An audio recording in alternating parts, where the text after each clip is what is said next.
Olá, vou ler e comentar hoje o artigo de título A importância dos antioxidantes para a qualidade das rações aquícolas, artigo de autoria de John Andrews, Andrew Giesen e Frederick Scott. Eles são pesquisadores, cientistas da Novus International, uma empresa que fica baseada no Missouri, Estados Unidos. Esse artigo foi publicado na GA Global Aquaculture Advocate em 2004. Vamos dar uma olhada no sumário desse artigo. Após a introdução, falaremos sobre efeitos da oxidação sobre os alimentos. Em seguida, prevenção da oxidação pelo uso de antioxidantes. Ponto 4. Métodos para avaliar o frescor de ingredientes e rações. 5. Aplicações de antioxidantes na aquicultura e conclusões e considerações finais. Vamos para a introdução desse artigo. Alimentos de alta qualidade, o uso desses alimentos é essencial para que se obtenha um desempenho ótimo na criação animal. Para isso, o bom estado de conservação da ração é um ponto crítico. Muitos processos eles podem impactar negativamente a qualidade do alimento. Dentre eles, destaca-se a oxidação, que, a grosso modo, é a reação do alimento com o oxigênio, tá? Que é um agente oxidante fortíssimo, de tal forma que ocorre um processo de deterioração química do alimento, tá?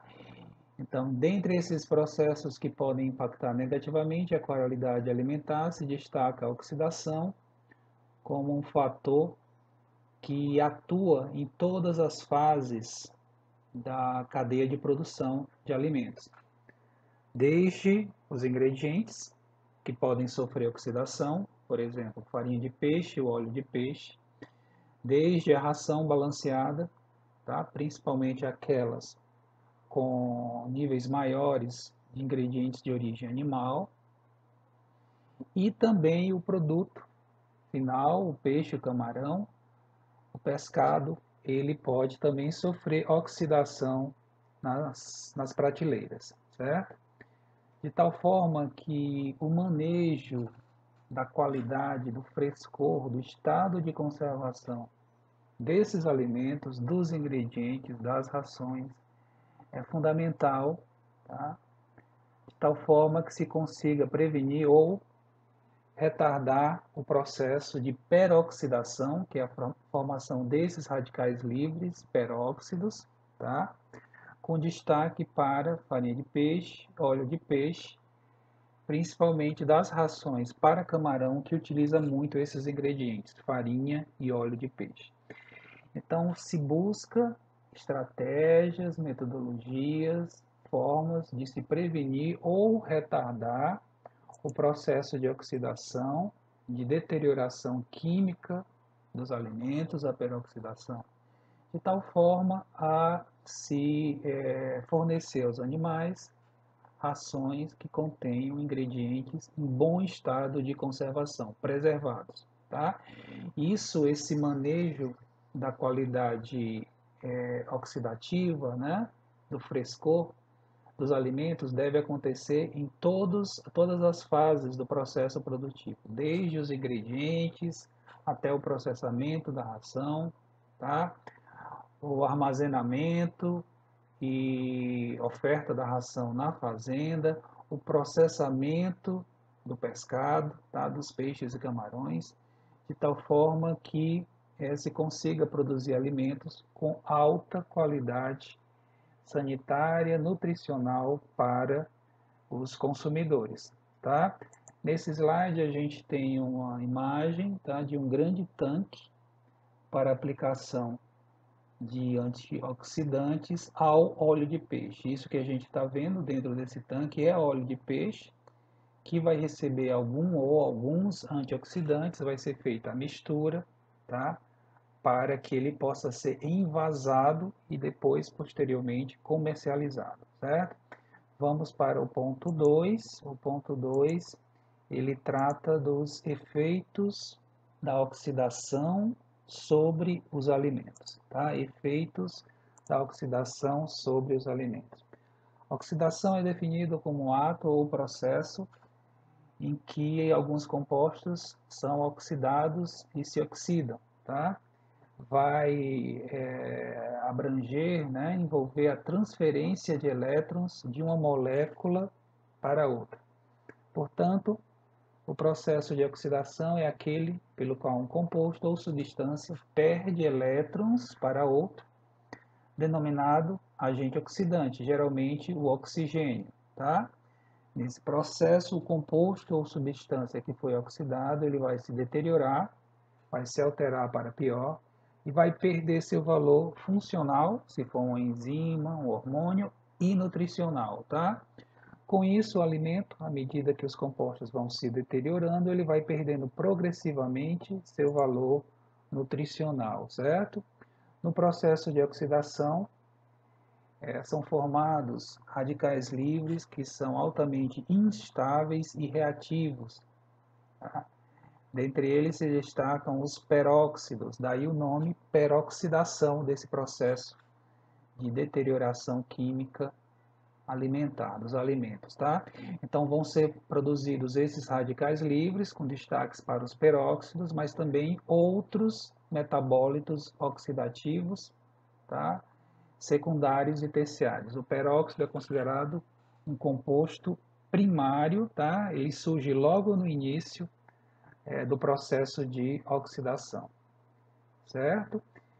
A oxidação ela pode acontecer muito rapidamente em alimentos formulados e ingredientes se ela não for combatida, se não houver a aplicação, por exemplo, dos antioxidantes. Os nutrientes mais suscetíveis à oxidação são as gorduras, tá? As vitaminas lipossolúveis e alguns pigmentos do tipo xantofila. Xantofila, lembrando, né, são aqueles pigmentos amarelos derivados dos carotenoides que são encontrados, por exemplo, no milho. Tá? A qualidade da proteína de um alimento, de uma ração que está sofrendo oxidação, ela pode ser negativamente impactada por conta do calor gerado durante um processo de oxidação que não está sendo controlado. Tá? Então, pessoal, parte do dano causado pela oxidação vai ser devido ao aquecimento do alimento gerado durante a oxidação e não pela ação direta dos radicais livres. O que é que os radicais livres fazem? O que é que o peróxido faz? Ele vai roubar, tá, elétrons de ácidos graxos, de vitaminas, tá, e de outras moléculas orgânicas. E nesse processo, esses compostos que vão se oxidar, eles vão se alterar, vão perder sua forma tridimensional, vão perder seu valor nutritivo, tá? Então esse é um dos danos, é o dano mais conhecido causado pelo processo de peroxidação. Só que além disso, durante esse processo oxidativo, tá, de transferência de elétrons, o alimento ele se aquece. E esse aquecimento pode levar à perda da qualidade nutricional, por exemplo, afetando as proteínas, certo? Muitos fatores afetam a taxa e a intensidade das reações de oxidação. Entre esses fatores, podemos citar o tipo específico do material, tá? Se é uma farinha, se é um farelo, tá? Origem animal versus vegetal, etc. A quantidade de área superficial, porque isso tem a ver com exposição ao ar, especificamente ao oxigênio. Então, o fato de você moer, triturar, aumenta a exposição do alimento ao ar, e isso favorece o processo oxidativo. e a presença de catalisadores oxidativos, especificamente ferro e cobre, tá?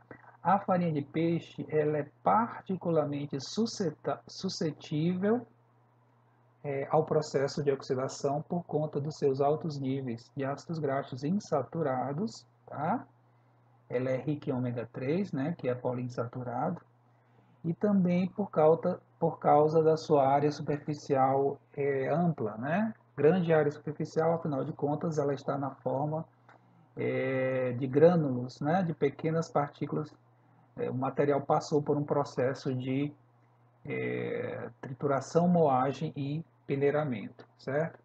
Efeitos dramáticos da oxidação têm sido observados em farinhas de peixe, que podem levar a um aquecimento de tal ordem que leva à queima do material. Vejam só, você tiver uma farinha de peixe, certo?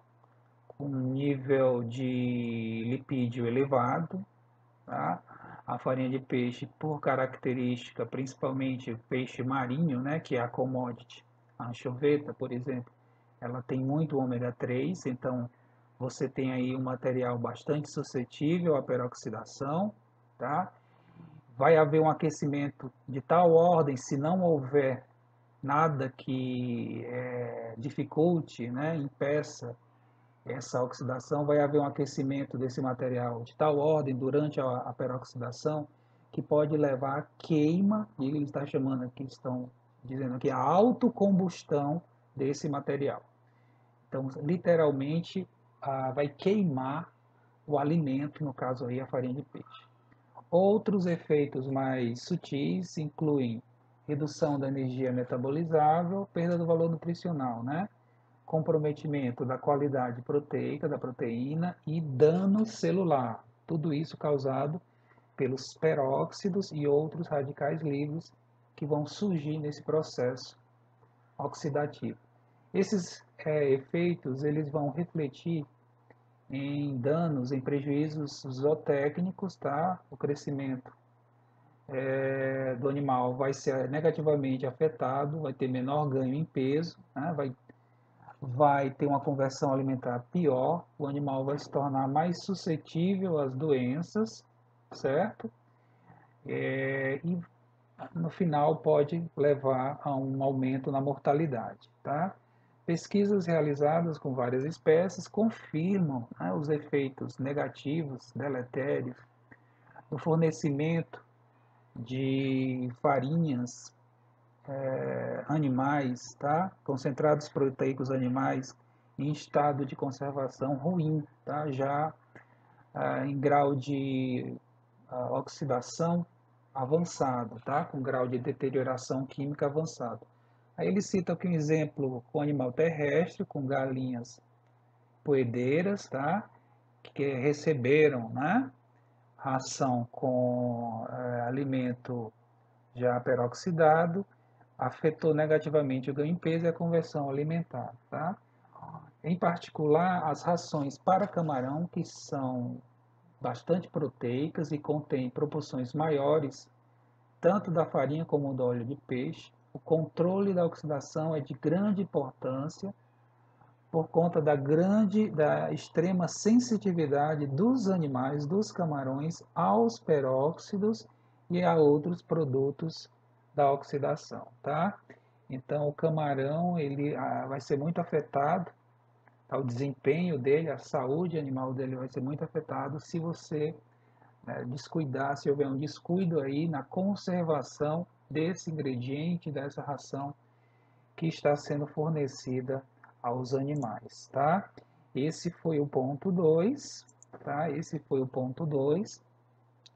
Vamos seguir adiante, vamos agora falar no ponto 3 sobre prevenção da oxidação pelo uso de antioxidantes. Vamos dar uma olhada aqui. A oxidação ela vai ser melhor prevenida com o uso de antioxidantes. É a melhor estratégia para prevenir, né, minimizar o processo de peroxidação é o uso de antioxidantes.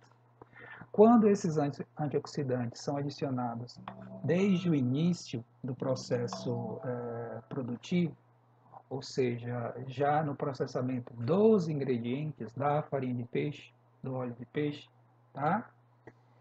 Eles vão ter um resultado bastante significativo na estabilização desses alimentos. Os antioxidantes, eles vão sofrer oxidação antes das gorduras e óleos, tá?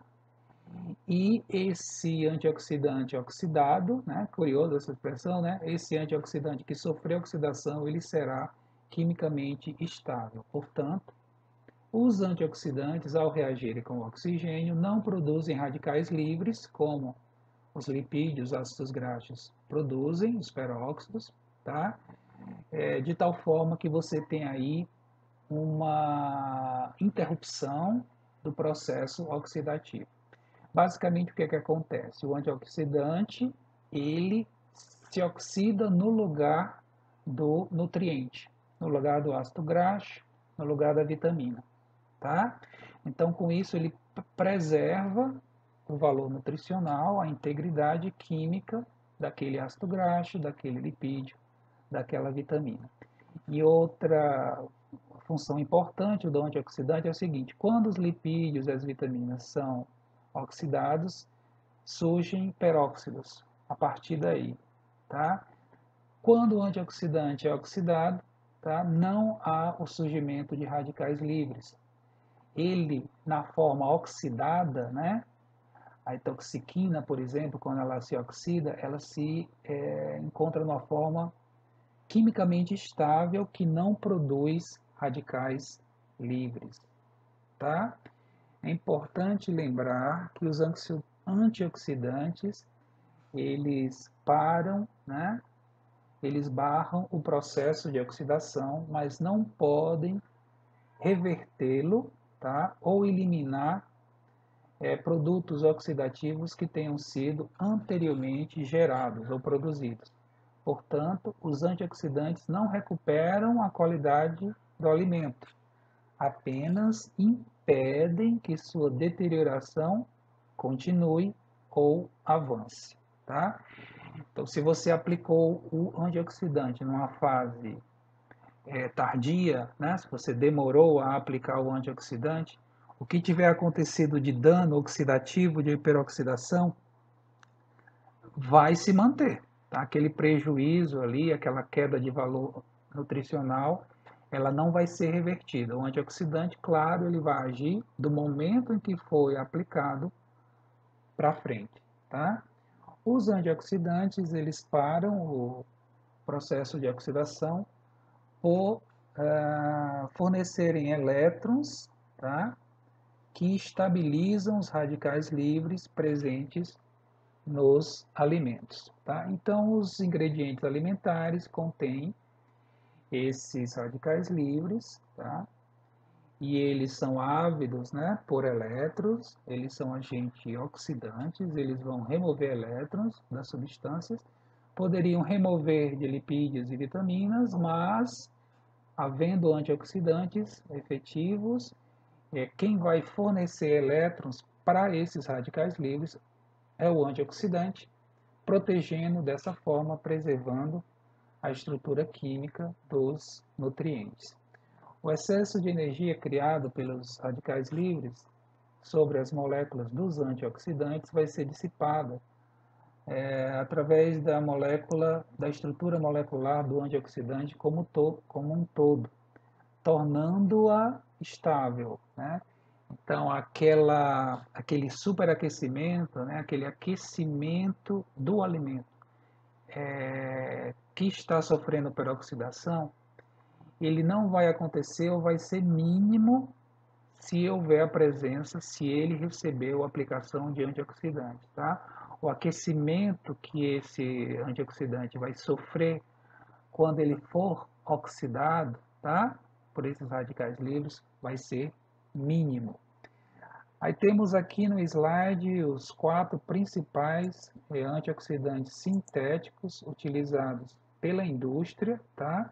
Temos a itoxiquina, o TBHQ, que é o terbutilhidroxiquinona, o BHT, que é o butilhidroxitolueno, e o BHA, que é o butilhidroxianisol. A hidroxiquina está ali em destaque, né? Está circulada, porque dos quatro é um dos melhores, tá? É um dos mais efetivos, mais eficientes e tem uma boa relação custo-benefício.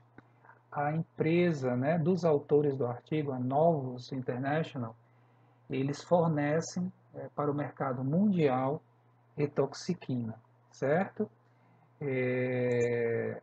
Existem também os antioxidantes naturais, os mais conhecidos são os tocoferóis, a vitamina E, tá? Também podem ser utilizados, mas nesse caso haveria necessidade de uma concentração bem maior, uma aplicação bem maior quando comparado aos antioxidantes sintéticos, para você ter o mesmo grau de sucesso ou de ação antioxidante. Vamos dar uma paradinha aqui, estamos já com 21 minutos, tá? Em seguida a gente vai continuar falando sobre o ponto 4, né, que vai ser métodos para avaliar o frescor de ingredientes e rações. Até já!